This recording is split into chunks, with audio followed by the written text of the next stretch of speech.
सत्यराम दादू जी महाराज की वाणी के अंतर्गत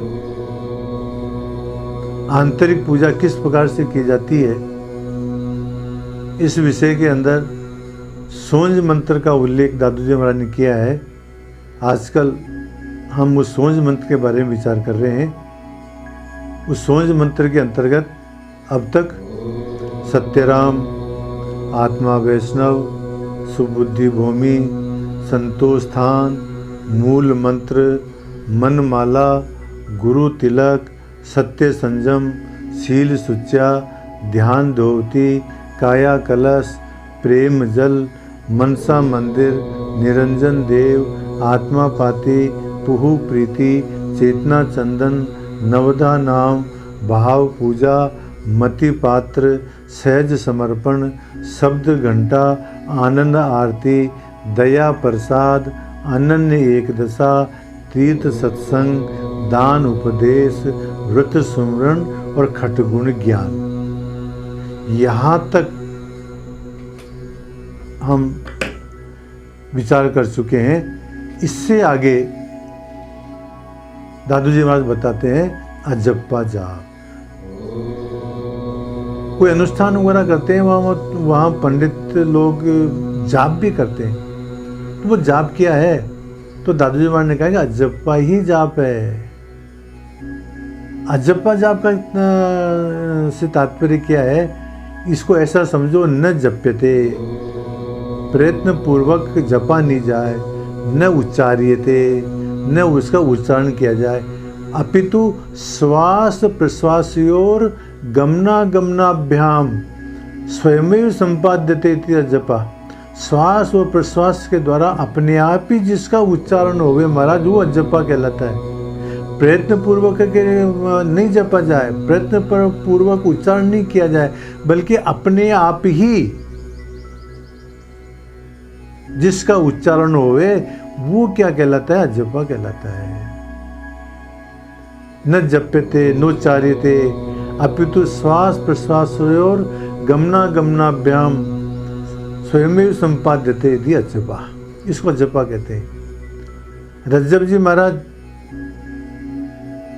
भी अजप्पा की परिभाषा बताते हुए कहते हैं, मन पवन अरु सुरति सो आत्म पकड़े आप, रज्जब लावे तत्व सो यही अजप्पा जाप।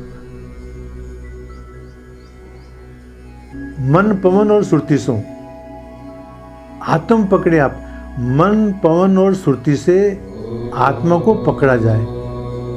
क्या मतलब हुआ? इसका मतलब आप इस प्रकार से समझो महाराज कि जो हमारी जो श्रुति है उसको हम श्वास के ऊपर रखें। हमारी जो वृत्ति है उसको श्वास के ऊपर रखें। तो श्वास पर रखने का तात्पर्य क्या है कि नासिका के अग्रभाग के श्वास जो हमारे को आता है, नाक के द्वारा सांस लेते हैं, उसके ऊपर हमारी वृत्ति रखें।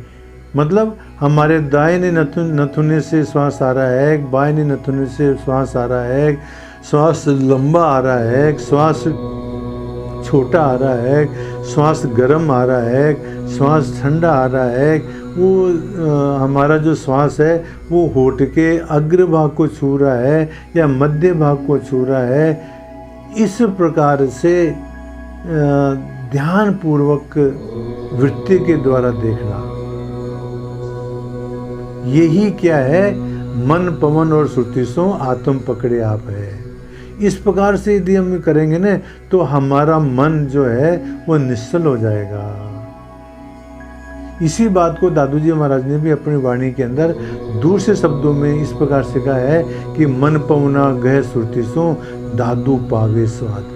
मन पवन और सुरति के द्वारा मन पवना गह सुरति सो दादू पावे स्वाद, तो उसमें स्वाद आएगा महाराज। अर्थात हमारी वृत्ति श्वास के ऊपर रखें हम, तो हमारा मन क्या हो जाएगा? निश्चल हो जाएगा। वो आत्मा इससे पकड़ में आ जाएगा महाराज। लज्जब लावे तत्व सो, और तत्व का चिंतन करें। चिंतन तो कुछ भी नहीं करना है महाराज। आप जब ये विधि करोगे ना, अपने वृत्ति को श्वास के ऊपर रखोगे, तो आपको अपने आप ही जो है आत्म तत्व की अनुभूति हो जाएगी। और अजब जी महाराज कहते हैं यही अजप्पा जाप है। तो जप क्या है? अजप्पा जाप है। अनवय आचार, कुछ आचरण भी करना पड़ता है महाराज। किस प्रकार का आचरण करें? जैसे हम पवित्रता से बैठें, एक आसन से बैठें, हमारी वृत्ति को स्थिर रखें, इधर से उधर न देखें, मन को शांत रखें। इस प्रकार से महाराज जब यज्ञ वगैरह के अंदर पूजा में बैठते हैं तो कुछ आचार, कुछ नियम, पवित्र कपड़ों में बैठे हैं, इस प्रकार के नियम होते हैं। तो दादू महाराज कहते हैं वो आचार क्या है, वो आचरण क्या है? अनुभव आचार। अनुभव होना ही महाराज वो आचार है। आत्मानुभव करना ही आचार है। अपने आत्मा का अनुभव हो जाना ही क्या है? आचरण है। दादू विचारी सब जग भरया, आचार्य बिरला कोई। अपने आत्मा का अनुभव करना ही आचार है। इसको दादू जी महाराज स्पष्ट करते हुए कहते हैं, अनबे काटे रोग को अनद उपजे आय, सेजे का जल निर्मला पिवे रुचि लो लाए। अनबे काटे रोग को, जब हमारे को अनुभव होने लग जाता है, आत्मा का जब अनुभव हो जाता है, तो हमारा जन्म और मरण रूपी रोग क्या हो जाता है? कट जाता है, वो नष्ट हो जाता है। हम जन्म मरण से मुक्त हो जाते हैं महाराज। और अनद उपजे आए, और अनद नाद की उत्पत्ति हो जाती है महाराज। वो श्रवण गोचर होने लग जाता है। सेजे का जल निर्मला पिवे रुचि लो लाए। ये अनुभव क्या है? ये सेजे का जल है मतलब स्वतः स्फूर्त जल है। जैसे कुएं के अंदर नीचे से जल आता है, उसको सेजे का जल बोलते हैं। तो महाराज जी अनुभव क्या है? ये सेजे का जल है। तो कहने का तात्पर्य क्या है महाराज? आत्मा का अनुभव करना ही आचार है। मर्यादा राम, जब हम पूजा के लिए बैठते हैं तो पुरोहित हमारे को जिस प्रकार से कहता है उस प्रकार से हमारे को करना पड़ता है। तो यही मर्यादा है। तो मर्यादा राम, तो दादू जी महाराज क्या कहते हैं? निरंजन राम के अतिरिक्त अन्य में वृत्ति न जाए, बस यही मर्यादा है। निरंजन राम का ही हमारा चिंतन होता रहे महाराज, यही क्या मर्यादा है। फिर कहते हैं फल दर्शन, पूजा के अंदर फल भी आते हैं। तो महाराज यदि आपकी इस प्रकार से पूजा करें तो उसका फल क्या है? तो कहते हैं दर्शन। अरे वाह, आत्मा का साक्षात्कार हो जाना ही इस पूजा का क्या है? फल है महाराज। फल दर्शन, अभिअंतर, सदा निरंतर, अंतःकरण में सर्वदा सब काल में ब्रह्म का अभेद दर्शन होता रहता है महाराज। इस प्रकार की जब पूजा करते हैं तो अभिअंतर, सदा निरंतर। दादू जी महाराज कहते हैं, दादू निरंतर पी पाइया, तीन लोक भरपूर, सबसे जो साईं बसे, लोग बतावे दूर।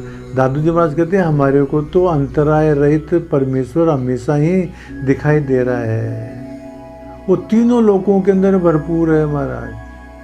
सबसे जो साईं बसे, सभी प्राणियों को हृदय के अंदर परमात्मा बसता है। लोग बतावे दूर, लोग तो दूर बताते हैं उस परमात्मा को, परंतु हमारे को तो सभी जगह दिखाई दे रहा है। वही बात कहते हैं अभिअंतर, सदा निरंतर, हमेशा ब्रह्म का दर्शन होना, ब्रह्म का अभेद दर्शन होना महाराज। सहज सत्य सोच, यही सत्य सामग्री है महाराज। दादू वर्तते, परमात्मा की पूजा के लिए यही सही सामग्री है, यही सच्ची सामग्री है। आत्मा उपदेश, साधक आत्माओं को आंतरिक पूजा के लिए हमारा यही उपदेश है। अंतर्गति पूजा, हम हमारे अंदर ही पूजा करें महाराज। इस प्रकार से दादू जी महाराज आंतरिक पूजा की विधि बताते हैं। और संक्षेप में इस पूजा का पूरा तात्पर्य क्या है इसको बताते हुए सुंदरदास जी महाराज कहते हैं, व्यापक ब्रह्म उपासना। परमात्मा को सब जगह व्यापक मानो, उसकी उपासना करो, उसको आदर करो, उसको अनुभव करो। व्यापक ब्रह्म उपासना, सुंदर अजप्पा जाप। और अजप्पा जाप करें महाराज। अभी बताया था ना, न जप्यते न उच्चारिते किंतु श्वास प्रश्वासयोर गमनागमनाभ्याम स्वयमेव उत्पद्यते इति अजपा। रोम रोम से हमारा जो जप होने लग जाए तो व्यापक ब्रह्म उपासना सुंदर अजब जाप यही जाप से जात है। इस प्रकार की उपासना करने से ही सुंदर सब ही ताप, सभी प्रकार के पाप, सभी प्रकार के ताप नष्ट हो जाते हैं महाराज।